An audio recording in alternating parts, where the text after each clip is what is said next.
inhibitors. With this, now we come to the next system, that is endocrine, and we will start with the anti-diabetic drugs. Okay, so we know that diabetes is a metabolic disorder which is characterized by chronic hyperglycemia because of relative or absolute deficiency of insulin. Okay, so there are different types of diabetes clinically, but what is important for you, type 1 and type 2 diabetes mellitus. Okay, so in type 1, it is insulin dependent diabetes mellitus where there is destruction of the beta cells of the pancreas. As a result, there is absolute deficiency of insulin. So exogenously, you have to supplement insulin. Type 1 is mainly seen in children, and the incidence of complications of diabetes, ketoacidosis, is much more in type 1. Okay, and generally these children, they are lean and thin, whereas type 2 has a genetic predisposition mainly seen in adults, and here the cause is there is partial destruction of the pancreatic beta cells. Along with that, there is insulin resistance. Okay, although insulin is produced but is not able to act. Okay, so these are the main causes in type 2. It has a genetic predisposition, and generally these individuals, they are obese. Okay, so these are the common types of diabetes which we encounter clinically. Then you also have gestational diabetes, okay, which is seen in case of pregnancy. Management of diabetes mainly includes insulin, or you can give the oral anti-diabetic drugs, which is known as the oral hypoglycemic agents. Okay, so I'll quickly take you through the important points under insulin. So there are various preparations of insulin which we should know. Okay, insulin is obtained from the source is the pancreas. Okay, so conventionally you have the insulin which is obtained from the pork and the beef, and now we have the human insulins which are prepared by DNA recombinant technology. Okay, so various preparations of insulin are available clinically. You have the ultra short acting insulin where you have insulin lispro, insulin aspart, insulin glulicine, okay, which has a short duration of action, around 3 to 4 hours, compared to the next, which is the short acting insulin, where you have the regular insulin, which has a duration of about 6 to 8 hours. Then intermediate acting insulins, that is neutral protamine Hegden, NPH. Okay, neutral because the pH is neutral. Protamine is the protein which is added, okay, to prolong the duration of action, and Hegden is the place in UK where it was discovered. So the name NPH. Duration of is about 10 to 20 hours. Then you have long acting insulins, okay, like insulin glargine, insulin detrimer, okay, which have duration of around 24 to 30 hours. Okay. Now, what are the indications of insulin therapy? Okay, as we discussed, in type 1 diabetes, it's a must, okay, drug. In type 2, we can use oral anti-diabetic agents in combination with insulin. Then, in gestational diabetes, okay, most of the oral anti-diabetic drugs are teratogenic. Therefore, insulin is used. Okay. Then to tide over the stress of surgery, okay, stress and emergencies, insulin can be used. In severe hyperglycemia, okay, to lower the blood sugar, again insulin can be given. Various complications of diabetes like diabetic ketoacidosis, hyperosmolar coma, okay, again insulin is the drug of choice.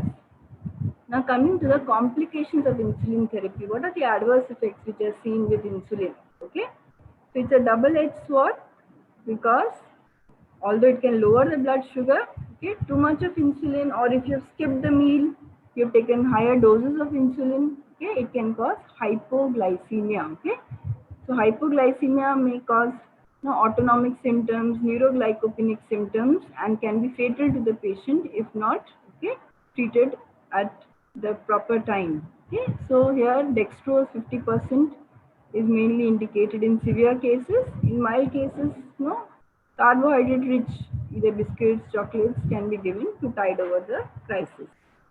Then insulin can also cause local allergic reactions it can cause insulin lipodystrophy, okay, either atrophy or hypertrophy, okay, because insulin is taken subcutaneously, so therefore it can cause these lipodystrophies, okay. Therefore what is advised is you should alter the site, okay, where you are taking the injections every day, okay. Then insulin can also cause insulin resistance. So these are the adverse effects of insulin. Now coming to the oral anti-diabetic drugs. First the classification. Okay, so for the treatment of diabetes you have, it's such a common disorder now, and India is a diabetic capital of the world. So many patients are suffering from diabetes. Okay, so several drugs are available which have unique mechanism of action. Okay, you have sulfonylureas, where you have the first and the second generation, okay, like tolbutamide, clopropamide. Second generation is glibenclamide, glipizide, glicazide. Okay, the second generation, they are more potent. The adverse effects are much less, and they have shorter duration of action compared to the first generation. Then you have meglitinides, repaglinide, netiglinide, okay, which have action similar to sulfonylureas, but they have a quick onset of action and a short duration of action. So in case of postprandial hyperglycemia, they are the preferred drugs. Then you have biguanides. Okay, metformin is widely used for the treatment of diabetes. So we should all know about metformin. So it's a peripherally acting drug, okay, compared to sulfonylureas or meglitinides, which are secretogogues. You also have thiazolidinediones, okay, rosiglitazone, pioglitazone, which are insulin sensitizers. Okay, how they act? They are basically activators of PPAR, okay, that is peroxisome proliferator activated receptor, okay, which is involved in lipid metabolism. Okay. Then you have alpha glucosidase inhibitor. Alpha glucosidase is an enzyme which basically causes breakdown of complex carbohydrates to simple carbohydrates. Okay, so you have inhibitors of this enzyme which are known as alpha glucosidase inhibitors. Okay, example are acaribose and miglitol. Then you have in postprandial hyperglycemia, these are widely used. Okay, then you have glucagon-like peptide, okay, agonist, GLP-1 agonist, okay, which are the newer class of drugs. Okay, so these basically stimulate the release of insulin. Okay, like your exenatide, liraglutide. Okay, so GLP-1 agonists, although they are known as oral hypoglycemic agents, they are not given orally; they are administered subcutaneously. Okay. Then you have the new class of drug, that is DPP-4 inhibitors, dipeptidyl peptidase 4 inhibitors. Okay, so these are basically the inhibitors of the enzyme DPP-4. Okay, which metabolizes GLP. Okay, so the duration of GLP is prolonged, which then stimulates the release of insulin. Okay, sitagliptin. Okay, then vildagliptin. Okay, so they are given orally and therefore widely used. Another new class of drugs is the sodium glucose linked transporter inhibitors. Okay, that is dapagliflozin. Okay, so these are the newer drugs for the treatment of diabetes. Out of that, the conventional drug sulfonylureas. Okay, we should all be familiar how it acts. Okay, so sulfonylureas, it binds to the pancreatic beta cell. In the pancreatic beta cell, there are receptors which are there for sulfonylureas. Okay, so it binds to the potassium ATP channels. Okay, and it causes closure of the potassium ATP channels. As a result, there is membrane depolarization. This causes influx of calcium. There is degranulation of the insulin. Okay, so these, when there is influx of calcium, the synaptic vesicles which contain insulin, they fuse to the presynaptic membrane, and as a result insulin is released. Okay, so what we have to remember is that sulfonylureas are secretogogues. They are basically cause release of insulin from the pancreas. They also have other mechanisms which may not be the primary mechanism, like they potentiate the action of insulin on the target tissues, and they also cause reduction in the serum glucagon. Okay, we know that glucagon antagonizes the action of insulin. Okay, so these are also the mechanisms how sulfonylurea acts. What are the adverse effects of sulfonylureas? Okay, that was the main concern with the use of the first generation sulfonylurea, that is hypoglycemia. Okay, because they had long duration of action like chlorpropamide, okay, tolbutamide, okay, they caused this hypoglycemia. Okay, with the second generation, incidence is much less, but still this is the adverse effects which is seen with this class of drugs. They also cause weight gain. Okay, mild weight gain is also seen with the sulfonylureas. Allergic reactions, right, from agranulocytosis, hemolytic anemia, thrombocytopenia. Okay, but these are rare adverse effects. With alcohol, they can also cause disulfiram-like reaction. Okay, there were certain concerns regarding adverse cardiovascular events which were seen with the use of sulfonylureas. Okay. The next class, that is metformin, okay, biguanides, where the drug is metformin. Okay, we should also be familiar with this drug because widely used, okay, for the treatment of diabetes. Okay, how it acts? Sulfonylurea, we saw that it basically causes stimulation of insulin, whereas biguanide is a peripherally acting drug. It inhibits the gluconeogenesis. Okay, gluconeogenesis is what? The formation of glucose from the non-carbohydrate source. Okay, so by activating an enzyme, that is AMPK, AMP activated protein kinase, it inhibits gluconeogenesis. Next mechanism is also by increasing the peripheral utilization of glucose. Okay, so there is more of GLUT4 transporters, and from the periphery, the glucose, it enters the muscles. So the peripheral utilization of glucose is there, and therefore the blood glucose levels it reduces. It also inhibits absorption of glucose from the intestines. Okay, these are some of the mechanisms how metformin, okay, acts. It has a small half-life, okay, short half-life of about 2 hours. Advantage of the metformin over sulfonylureas. Okay, metformin does not cause hypoglycemia. Okay, so hypoglycemia was a major concern with the use of sulfonylureas. Then metformin is said to be cardioprotective. Okay, it's also known to lower the lipid levels. Okay, so most of the diabetic patients also have cardiovascular disorders. Okay, so that's another benefit of metformin, that it is cardioprotective, lipid friendly. Okay, and it does not result in weight gain. Instead, it causes weight loss. Okay, so then sometimes it is exploited because of this property that it can cause weight loss. Okay. Disadvantage of metformin over sulfonylurea. So there are certain adverse effects which are again peculiar to metformin, like metallic taste, nausea, vomiting, okay, generally seen with the initiation of the therapy. Then vitamin B12 deficiency, okay, anemia with long-term use of metformin is seen, okay. Then lactic acidosis, okay, much less with metformin, was much more with fenformin, because of which it was withdrawn. But in those patients who have certain renal comorbidities, we have to monitor, okay, because it can cause lactic acidosis. Indications, okay, so mainly obese patients of type 2 diabetes, okay, because it can cause weight loss. It is a first line drug. It's mainly used either alone or in combination, not only with sulfonylureas, but with the other drugs like DPP4 inhibitors. Okay? In certain conditions like polycystic ovarian syndrome, okay, generally such women, they are obese, okay, and they have hyperinsulinemia. Okay? And metformin, we know, it can reduce the insulin levels and it can also cause weight loss. Okay? Therefore, it is useful in case of polycystic ovarian syndrome. Okay?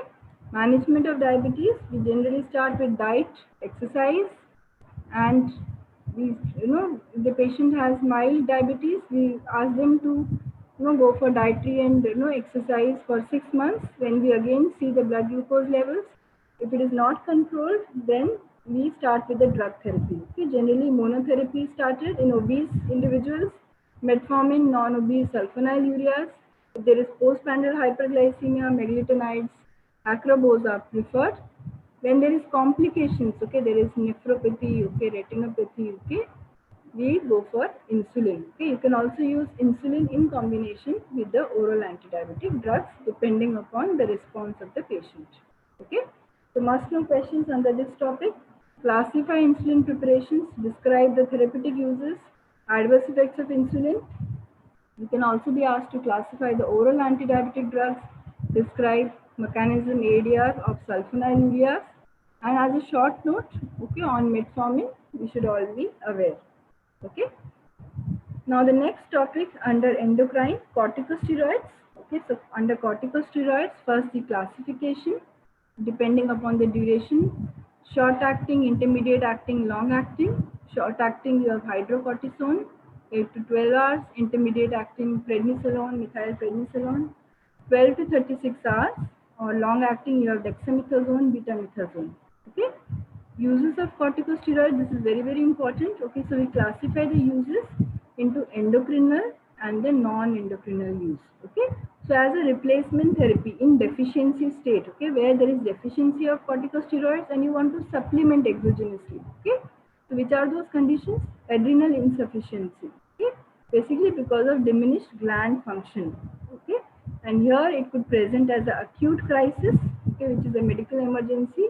So hydrocortisone hemisuccinate parenterally, that is indicated. In chronic adrenal insufficiency, orally also corticosteroids can be given. Then third condition is congenital adrenal hyperplasia, where there is deficiency of the enzymes which are required for the synthesis of the steroids. Okay, here hydrocortisone, okay, which is given orally. Then the non-endocrinal uses. Okay, so I will not go into the details, but I'll just talk about the conditions where they are used. Okay, so because these corticosteroids we know have anti-inflammatory properties. So inflammatory conditions like rheumatoid arthritis, osteoarthritis, okay, rheumatic fever, acute gout, okay, when the NSAIDs are not responding, okay, these conditions, the corticosteroids can be used. Okay, the other conditions include allergic reactions. It could be mild, it could be severe. Okay, drug-related angioedema, Steven-Johnson syndrome. Okay, corticosteroids have immunosuppressant and anti-inflammatory properties. Okay, so in allergic reactions, they are indicated. Okay, septic shock. Okay, there also they can suppress the immune reaction. Okay, so along with the other drugs, steroids are also indicated. Bronchial asthma, if it's a medical emergency like status asthmaticus, okay, hydrocortisone is used. Or in chronic asthma, okay, you can use oral prednisolone.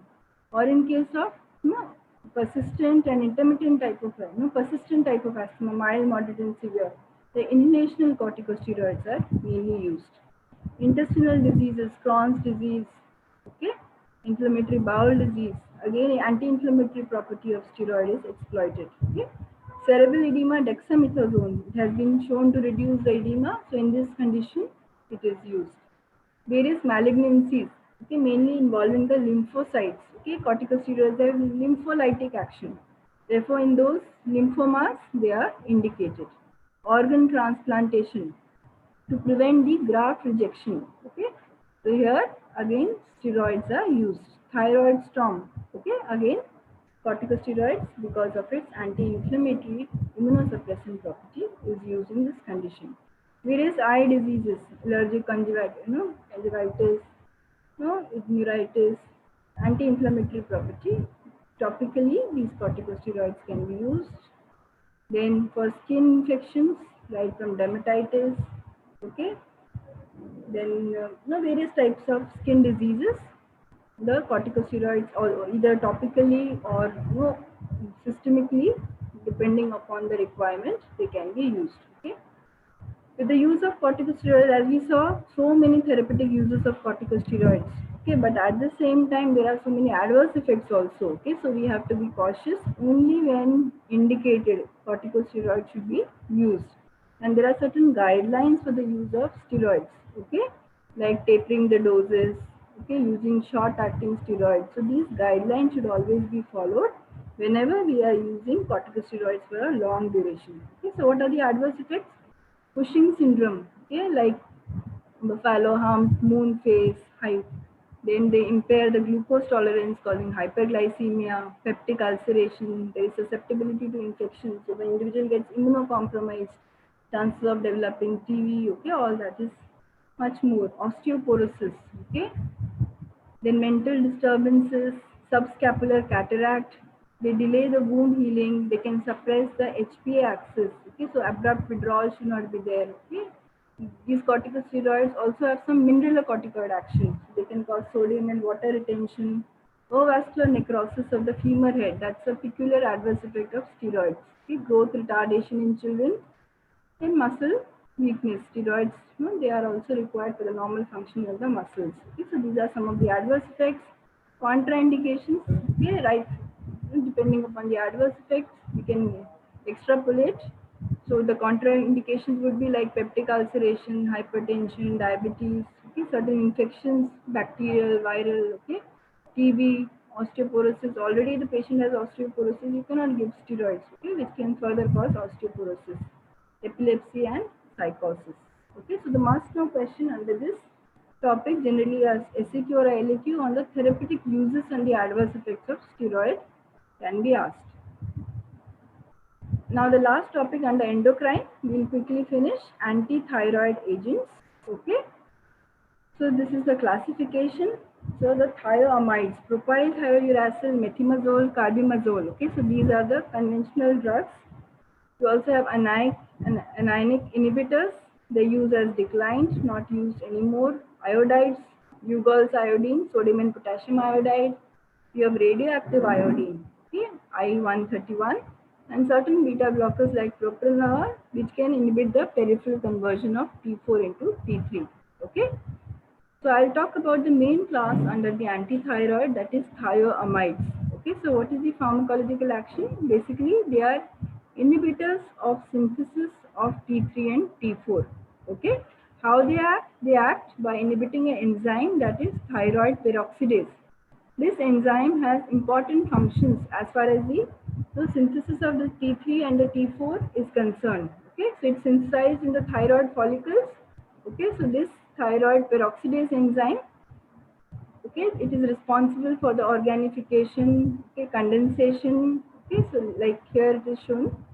Okay, so this peroxidase enzyme is required basically for the oxidation as well as the coupling reactions. Okay, and iodination, which are important steps in the synthesis of the T3 and the T4. Okay, so this enzyme is inhibited by the thioamides. Okay, as a result, it inhibits the T3 and the T4 synthesis. It also, propyl thiouracil has additional property that it also inhibits the peripheral conversion of T4 into T3. Okay, adverse effects like agranulocytosis, goiter has been seen with the thioamides. Okay. Now this is one SCQ which can come, that is difference between propyl thiouracil and carbimazole. Okay, as you can see, propyl thiouracil less potent compared to carbimazole. It is highly plasma protein bound. It does not cross the placental barrier, because of which it is safe in pregnancy. Short duration of action compared to carbimazole, which is longer acting. Okay, multiple doses are required compared to carbimazole, which is given OD. Okay, so longer duration. Okay, it has additional property. It inhibits the peripheral conversion of T4 into T3. Okay, whereas carbimazole does not have this property.